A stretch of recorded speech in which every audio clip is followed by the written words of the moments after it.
Hi there, welcome to my talk on realism for those A2 students who are studying government and politics. This is mostly based on the Edexcel exam board, but I'm sure it'll be very good for cross board work, especially since most of the information comes from Andrew Hayward's Global Politics book. So if you get that, that'd be very good for you to use. Just before we start, I'd like to point out that any key words that come up will be highlighted in red, and the explanations for them will be at the end of this of this talk. So please do not halfway through go, I don't know what that word is, because it will be explained at the end. So realism is this, they basically aim to show how the world is rather than how it should be. They believe that global politics is all about power and self-interest. At least that's what the states try to achieve. And the theory is based on two core assumptions. The first assumption being that people are essentially selfish and competitive, making egoism a defining characteristic of human nature. Secondly, that the state system is in international anarchy. There are two types of realist thought. There is classical realism and neo-realism. Classical realism sees egoism as the centre of power politics, whereas neo-realism sees anarchy as the centre of power politics. Now, please do not think that they are different schools. They are not. They both believe in the same thing. They both believe that egoism and anarchy are kind of the centre of global politics. However, they do disagree on which core factor is the most important. Classical realism believes that egoism is the most important, whereas neo-realism believes that anarchy is the most important. That's the only difference. There are also four key themes to the idea of realism.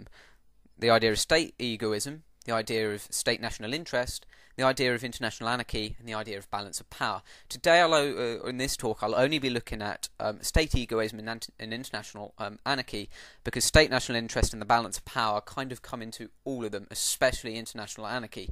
But if you want to look into it into more detail, there are sections dedicated to the Andrew Hayward Global Politics book.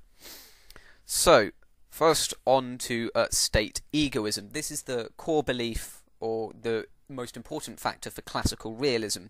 Now, the idea of this dates back to works by Niccolò Machiavelli, I think it's pronounced. I'm not very good with names. I believe he was an Italian. Anyway, Machiavelli saw human nature as naturally cruel and selfish. That was basically what he believed, and he believed that this was reflected in politics. Thomas Hobbes was somebody who took his works further and argued that humans had non-rational appetites. Most of this was power, though it did include stuff like greed, etc., etc. He believed that no group could take dominance, and this therefore created civil war between the different groups within society, something he called a state of nature.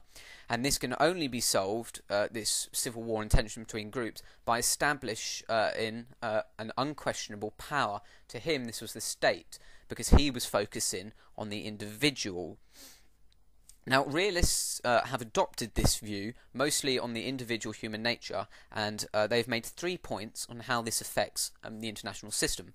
Point 1 is that there is no world government, thereby meaning international politics is conducted in a state of nature. Machiavelli and Hobbes said that the characteristics, as I said, were mainly for individuals, but realists argue that these characteristics that are for individuals are also evident in states. This makes states the key players, if not the only players, in international politics. As states are, the third point is, as states are run by humans, human characteristics are reflected through states. The greed that leads to competition for survival happens in states as military build-up and strategy, and, as with humans, this leads to conflict, which is the state of nature that was stated in the first point. So that is the idea of state egoism. The next idea is the idea of international anarchy, which is mostly believed by the neo-realists. So they use the systems theory, and neo-realists believe that the structure of the international system is the best way to explain global politics. They argue that no world government creates anarchy, and this therefore creates conflict, and conflict arises for 3 reasons. The first reason is due to the Westphalia state system, all states are equal, Thereby, they rely on their own resources to achieve their national interest, and this creates a system of self-help. The second point is that relationships between states are always suspicious, creating a security dilemma.